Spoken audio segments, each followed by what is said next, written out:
Hello, welcome to Tej education साथियों।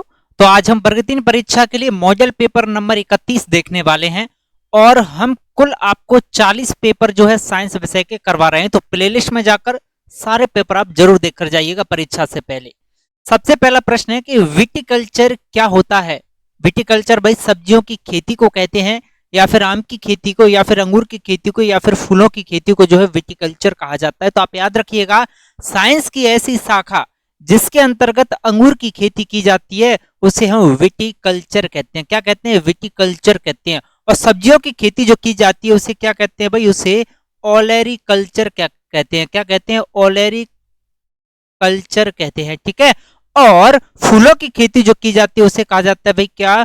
Flori culture. क्या कहा जाता है? फ्लोरी कल्चर कहा जाता है। ठीक है। आगे बढ़ते हैं। देखिएगा, प्रश्न है कि एस्बेस्टोसिस एस्बेस्टोसिस वास्तव में एक किसका रोग होता है? एस्बेस्टोसिस जो है फेफड़ों से संबंधित रोग है, या फिर चिकित्सकीय रोग है, या नेत्रों से संबंधित रोग है, या फिर किडनी का ये रोग होता है एस्बेस्टोसिस। तो आप याद रखिएगा, एस्बेस्टोसिस जो होता है यह फेफड़ों से संबंधित रोग होता है। ठीक, विकल्प ए इसका सही जवाब है। अगला प्रश्न बनता है कि निम्नलिखित में से कौन एक ज्वलनशील पदार्थ नहीं है? बहुत अच्छा प्रश्न है भाई। पेट्रोल ज्वलनशील, भाई ये तो होता है। शराब ज्वलनशील, भाई शराब में भी आग लग जाती है। आपने फिल्मों में देखा होगा, हाथ पर शराब किसी डाल देते हैं, फिर आग जो है लगा देते हैं। ठीक है, तो ये भी ज्वलनशील होता है। एलपीजी तो भाई ज्वलनशील होता है। ये ऑक्सीजन जो है यह ज्वलनशील नहीं होता है। ठीक है, विकल्प डी इसका सही जवाब होगा। ठीक है, अकेला ऑक्सीजन जो है नहीं जल सकता। आगे बढ़ते हैं। अगर अकेला ऑक्सीजन जल रहा होता तो फिर वायुमंडल में जितनी भी ऑक्सीजन है ना, सब में आग लग गई होती। ठीक है, और ऑक्सीजन खत्म हो गई होती। हाँ, ये बात जरूर है, ऑक्सीजन की उपस्थिति में ही जो है आग लगती है। ठीक है। प्रश्न है कि विकास का सिद्धांत किसके द्वारा प्रतिपादित किया गया था? भाई विकास का सिद्धांत, विकल्प है कि चार्ल्स डार्विन के द्वारा प्रतिपादित किया गया, या चार्ल्स बेबिज के द्वारा, या फिर चार्ल्स मेटकॉप के द्वारा, या फिर जॉनसन चार्ल्स के द्वारा। तो आप याद रखिएगा कि विकास का जो सिद्धांत है भाई ये चार्ल्स डार्विन के द्वारा प्रतिपादित किया गया। किसके द्वारा भाई? चार्ल्स डार्विन के द्वारा। आगे बढ़ते हैं अगले प्रश्न की ओर। अगला प्रश्न है कि ऊर्जा और पदार्थ के संक्रमण का जो अध्ययन होता है, ऊर्जा और पदार्थ के संक्रमण का जो अध्ययन होता है ये क्या है? जब वे संतुलन के करीब पहुंचते हैं। विकल्प है कि यह संतुलन ऊष्म प्रवैगिकी है, या फिर शास्त्रीय ऊष्म प्रवैगिकी, या फिर रासायनिक ऊष्म प्रवैगिकी, या फिर सांख्यिकीय ऊष्म प्रवैगिकी। तो आप याद रखिएगा, ये होता है संतुलन ऊष्म प्रवैगिकी है। ठीक है, जब वे संतुलन के करीब पहुंचते हैं तो ऊर्जा और पदार्थ के संक्रमण का जो अध्ययन होता है वो क्या कहलाता है? संतुलन ऊष्म प्रवैगिकी। प्रश्न है कि हमारे जीवित जीवों का स्थान कैसा होना चाहिए भाई? तो हमारे जीवित जीवों का जो स्थान है ये खुली जगह होना चाहिए, या साफ जगह, बंद जगह होना चाहिए, या फिर अशुद्ध स्थान होना चाहिए? तो आप याद रखिएगा ये साफ जगह होना चाहिए, इतना आप याद रखिएगा। ठीक, विकल्प सी इसका सही जवाब है।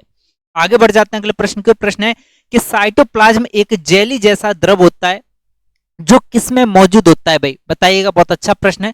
तो आप याद रखिएगा कि साइटोप्लाज्म एक जेली जैसा द्रव होता है, साइटोप्लाज्म। ठीक है, और साइटोप्लाज्म जो होता है ये मौजूद होता है साथियों किसमें? बहुत अच्छा प्रश्न, सब लोग आंसर जरूर कमेंट करते हुए चलेगा। तो आपको याद रखना है यह केंद्रक और कोशिका झिल्ली के बीच होता है साइटोप्लाज्म। ठीक है, कहां पर? केंद्रक और कोशिका झिल्ली के बीच में साइटोप्लाज्म होता है।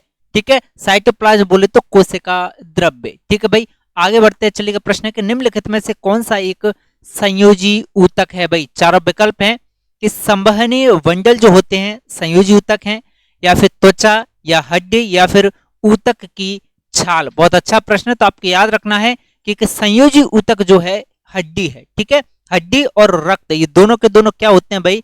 दोनों के दोनों जो है संयोजी ऊतक होते हैं। आगे बढ़ते हैं। प्रश्न है कि निम्नलिखित में से कौन सा एक जैविक उत्प्रेरक है? बताइएगा, एंजाइम जैविक उत्प्रेरक है, या खनिज, हार्मोन, या फिर विकिरण? अच्छा प्रश्न। तो आप याद रखिएगा एंजाइम जो रहते हैं यह उत्प्रेरक की तरह कार्य करते हैं। कैसे उत्प्रेरक की तरह?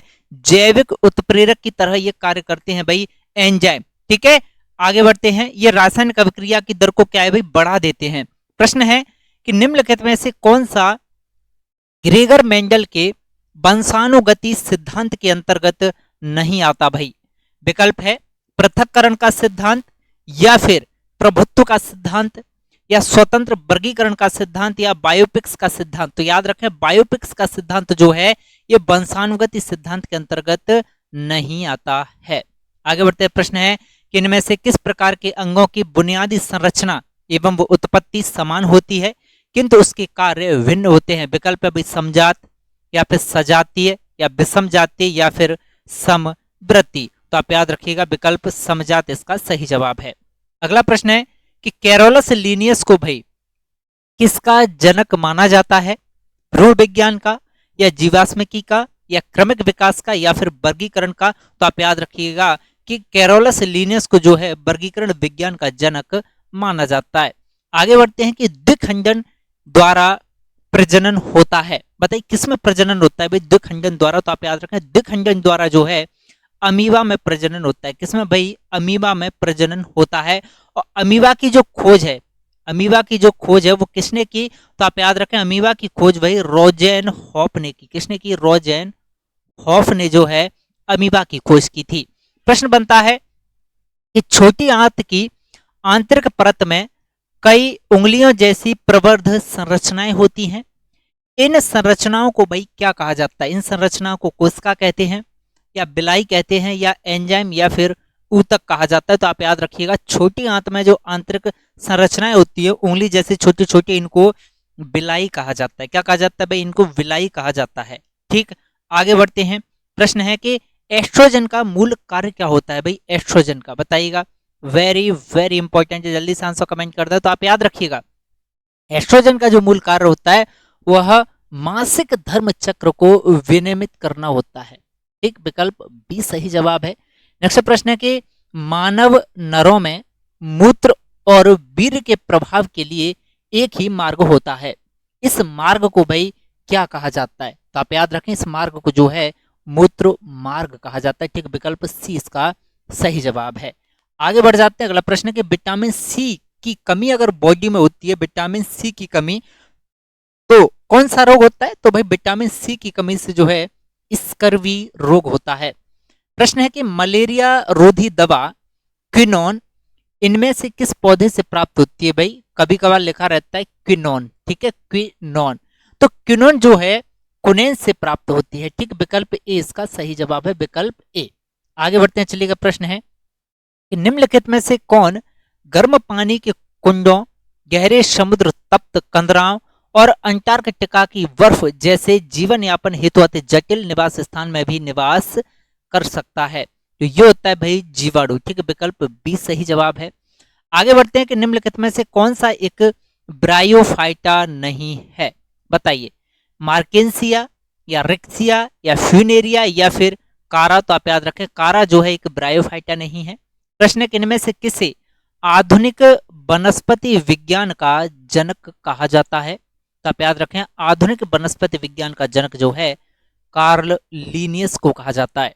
नेक्स्ट प्रश्न है कि जीव जंतुओं प्राय सुरक्षा के लिए अपने रंग रूप को अपने परिवेश के अनुसार बदल लेते हैं, इनमें से कौन सा है ये, तो ये होता है भाई गिरगिट। ठीक है, गिरगिट जो है अपने परिवेश के अनुसार जो है अपने रंग रूप को बदल लेता है। नेक्स्ट प्रश्न है कि विद्युत आवेश का, जी हाँ, विद्युत आवेश का एसआई मात्रक क्या होता है, तो आप याद रखें विद्युत आवेश का एसआई मात्रक जो है ये कूलाम होता है। नेक्स्ट प्रश्न है कि भार की एसआई इकाई वही होती है भाई जो किसकी एसआई इकाई होती है, मतलब भार की और किसकी एसआई इकाई समान होती है, तो आप याद रखें भार और बल की एसआई इकाई जो है समान होती है। ठीक है, दोनों ही कैसी हैं भाई, दोनों ही सदिश राशियां हैं। भार और बल कैसी राशि हैं, सदिश राशियां हैं, और इनकी इकाई क्या होती है भाई, न्यूटन होती है एसआई इकाई। ठीक है भाई, आगे बढ़ते हैं, चलिएगा। प्रश्न है कि इनमें से किस उपकरण से विद्युत धारा को मापा जाता है, अच्छा प्रश्न है, तो आप याद रखिएगा भाई विद्युत धारा को मापा जाता है एमीटर से। ठीक है, विकल्प बी सही जवाब है। आगे बढ़ते हैं, अगर एक हवाई जहाज 4000 मीटर की दूरी तय करता है और किया गया कार्य जो है 20,000 जूल है, तो लागू किया गया बल भाई कितना होगा, तो आपको याद रखना है ये कितना होगा। देखिए किया गया कार्य, कार्य बराबर क्या होता है भाई, कार्य बराबर होता है बल इंटू दूरी। क्या होता है, कार्य बराबर बल इंटू दूरी। अब यहां पर कार्य कितना दिया है, कार्य दिया है 20,000 जूल, बल हमें निकालना है और दूरी कितनी है भाई, दूरी है 4,000 मीटर। ठीक है, अब 3 जीरो से 3 जीरो गई तो बल बराबर क्या हो जाएगा भाई, बल बराबर जो है 20/4 मतलब 4 पंजा 20। ठीक है, तो बल बराबर 5 क्या हो जाएगा भाई, आपका 5 न्यूटन हो जाएगा। ठीक है, आगे बढ़ते 5 न्यूटन विकल्प ए इसका सही जवाब है। ठीक, अब देखिएगा अगला प्रश्न है कि 50 न्यूटन का एक बल एक वस्तु को 10 मीटर तक विस्थापित कर देता है, बल द्वारा किया गया कार्य जो है वो कितना होगा। ठीक, अब देखिएगा यहां पर क्या पूछ रहा है, कार्य पूछ रहा है। तो मैंने क्या बताया भाई, देखिए कार्य बराबर क्या होता है, कार्य बराबर होता है भाई बल इंटू विस्थापन। क्या होता है, कार्य बराबर बल इंटू विस्थापन होता है। तो बल कितना है, बल है भाई आपका 50 न्यूटन दिया गया है। ठीक है, और विस्थापन कितना दिया है भाई, विस्थापन 10 मीटर दिया है। तो ये हो जाएगा भाई आपका कितना, 500 जूल जो है आपका कार्य हो जाएगा। ठीक है, तो विकल्प ए इसका सही जवाब है। आगे बढ़ते हैं, प्रश्न है कि ग्रहों की गति के नियमों का, ग्रहों की गति के नियमों का जो प्रतिपादन है वो किसके द्वारा किया गया। तो आप याद रखें, ग्रहों की गति के नियम का जो प्रतिपादन है वो जोहान्स केपलर के द्वारा भाई किया गया। किसके द्वारा, जोहान्स केपलर के द्वारा किया गया। अगला प्रश्न है कि बिना भंजन के पदार्थ की विकृत होने की जो योग्यता होती है वो क्या कहलाती है। तो आप याद रखें, यह साथियों सुघट्यपन कहलाती है। क्या कहलाती है, सुघट्यपन कहलाती है। नेक्स्ट प्रश्न है कि बर्फ पानी पर तैरती है, ऐसा क्यों होता है, इसका घनत्व कैसा होता है भाई, बर्फ का घनत्व। तो देखिए बर्फ पानी पर इसलिए तैरती है भाई क्योंकि बर्फ का जो घनत्व होता है वो पानी से कम होता है। बर्फ का घनत्व पानी से कम है, इसीलिए वो पानी पर तैरेगी। ठीक है भाई, तो इस क्लास में हमने 30 प्रश्न किए। 30 प्रश्नों में से आपका स्कोर क्या रहा, कमेंट करके जरूर बताइएगा। ठीक है, और प्लेलिस्ट में जाकर पूरे आप 40 पेपर जरूर देखकर जाएं, परीक्षा से पहले रामबाण साबित होंगे आपके साइंस विषय के लिए।